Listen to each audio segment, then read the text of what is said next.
Olá, meu nome é Ana Beatriz, eu sou estudante do curso de Direito da UFPR e eu participo como monitora da matéria de Antropologia Jurídica ministrada pelo professor Ricardo Prestes Pazello.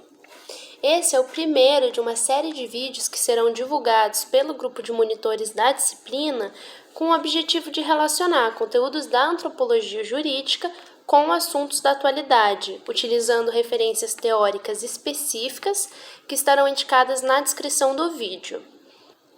No vídeo de hoje, tentarei responder a pergunta: como que a antropologia jurídica pode ajudar a compreender movimentos populares, tais como o das comunidades remanescentes de Quilombo, e, ao mesmo tempo, evidenciar violações de direitos humanos mais básicos?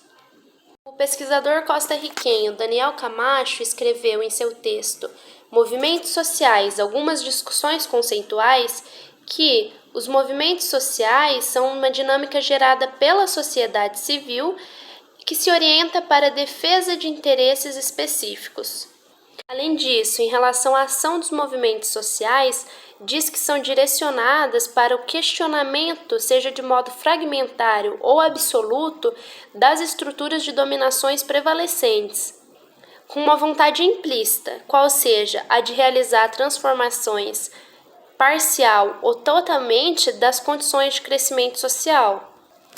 Ainda, o autor destaca que o movimento social pode ou não ser organizado, expressando tanto interesses de grupos hegemônicos, como o de movimentos empresariais, como de grupos populares. Esses são os movimentos populares.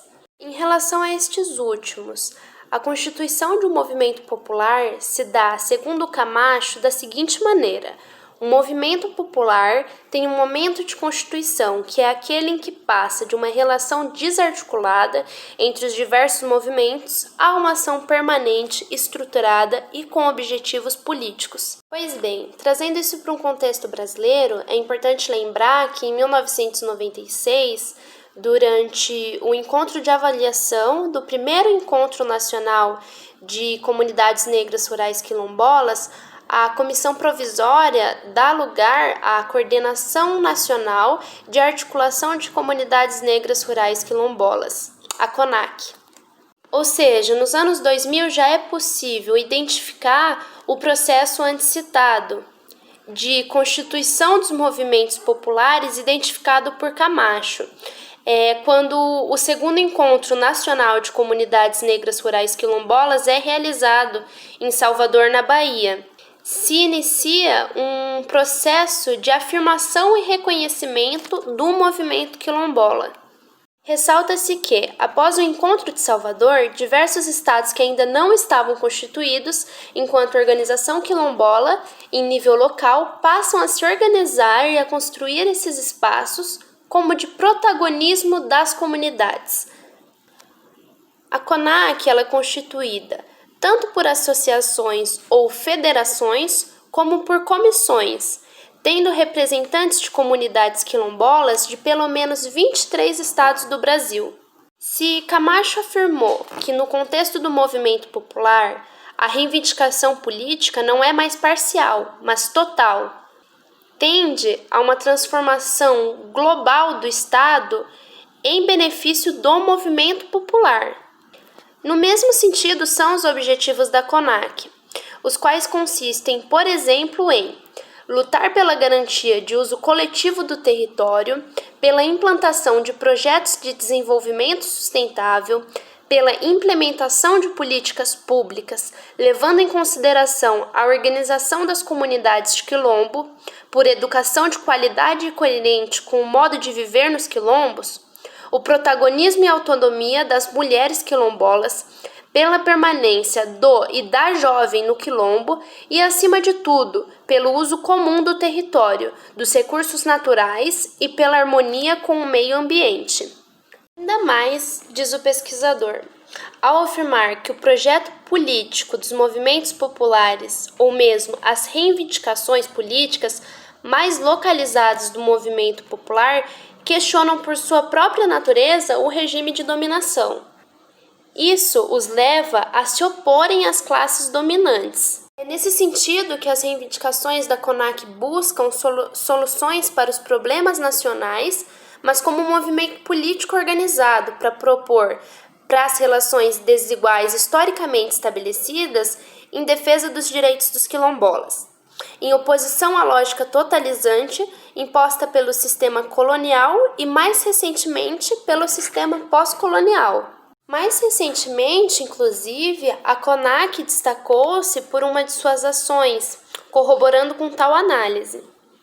A de 20 de abril deste ano, o Comitê Quilombola de Santa Rita e a CONAC denunciaram as ameaças do Departamento Nacional de Infraestrutura e Transporte em relação à obra de duplicação de um trecho da BR-135.